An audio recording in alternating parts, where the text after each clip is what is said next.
जो कहा जाता है कि हम ऐसा प्रकाशन आत्मा का स्वरूप है, परंतु यह ठीक नहीं, क्योंकि जब स्पष्ट रूप से श्रुति निषेध करती है कि मैं यह हूँ, मैं यह हूँ, इस रूप से अपने आप को नहीं जानता, तब उसके प्रकाशन की कल्पना निराधार।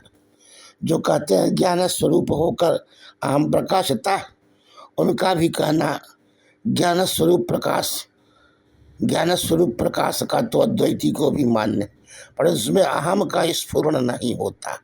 यदि ज्ञान प्रकाश को अहम का प्रकाश मानते हैं तो यह निराधार धर्मभूत ज्ञान संकुचित भी हो, तो यदि आत्मा अहम रूप है तो वह सब प्रकाश है, फिर अहम का भी स्मरण होना ही चाहिए।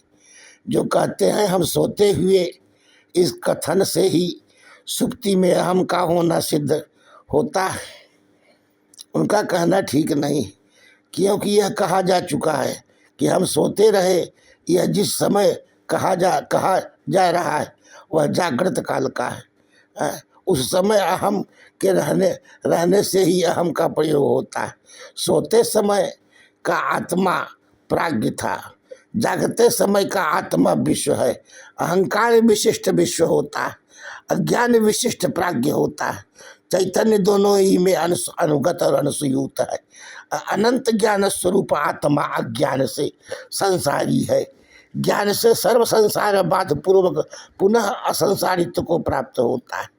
कहा जाता है कि अहमर्थ का यदि मोक्ष में नाश हो तो किसी अन्य संविध की मुक्ति के लिए अहमर्थ की प्रवृत्ति का कुछ प्रयोजन नहीं। जैसे मृत भार्या के उपजीवन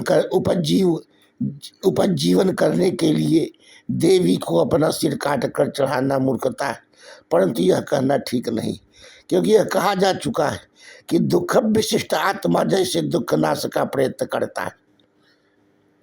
पीछे कहे कि जैसे दुख विशिष्ट आत्मा जैसे दुखनाश का प्रयत्न करता है, वैसे ही अहंकार विशिष्ट आत्मा का अहंकार के नाश के लिए प्रयत्न हो, इसमें कोई आपत्ति नहीं। यद्यपि केवल अंतःकरण या केवल चैतन्य प्रयत्न नहीं कर सकता, तथापि अंतःकरणाविच्छिन्न चैतन्य के द्वारा प्रयत्न होने में कोई बाधा नहीं। अंतःकरण वृत्ति अध्यास ही है, अतः चैतन्य अध्यास का आश्रय नहीं हो सकता।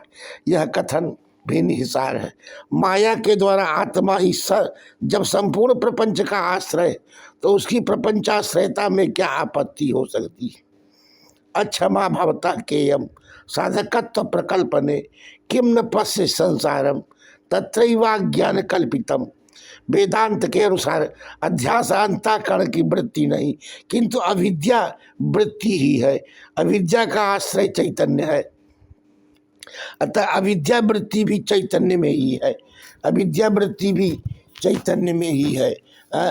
कुछ लोग कहते हैं कि चैतन्य बंध का आश्रय नहीं होता, परंतु यह ठीक नहीं। चैतन्य का वस्तुतः बंध न होने पर भी अविद्याध्यारोपित बंध है ही, उसकी निवृत्ति ही मुक्ति है। कुछ लोग कहते हैं अहंकार के द्वारा आरोपित बंध से मुक्ति चैतन्य बद्ध नहीं हो सकता। किसी न्यायशील राजा को यदि कोई दुष्ट माने भी ले तो वह दुष्ट नहीं होता, परंतु इसीलिए तो कहा जाता है कि अज्ञ दृष्टि से आत्मा में बंध और मोक्ष होता है, वस्तुतः नहीं होता। अज्ञान संज्ञौ भवबंध मोक्षौ द्वौ नाम नान्योस्त ऋतज्ञ भावात